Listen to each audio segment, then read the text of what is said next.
سلام دوستان عزیزم، امیدوارم حالتون خوب باشه. یه موردی در مورد صدا بهتون بگم.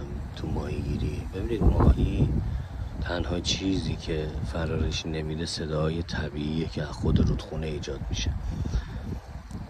هر نوع حرف زدن، صدای غیر عرف، رو زمین کوبیدن، صدای قاشق چنگال، حرف زدن، زمزمه، حتی راه رفتن لب رودخونه.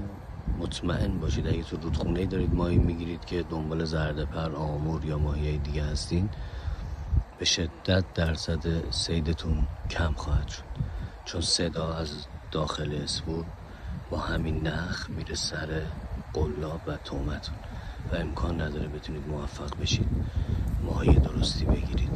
ماهی هر چقدر بزرگتر میشه با تجربه تر و محتاط تر میشه.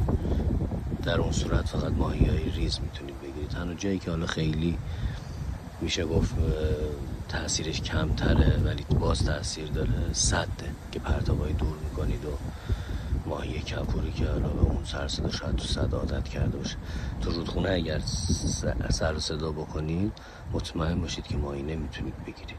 با کسایی که شلوغن خیلی ماهیگیری نرید.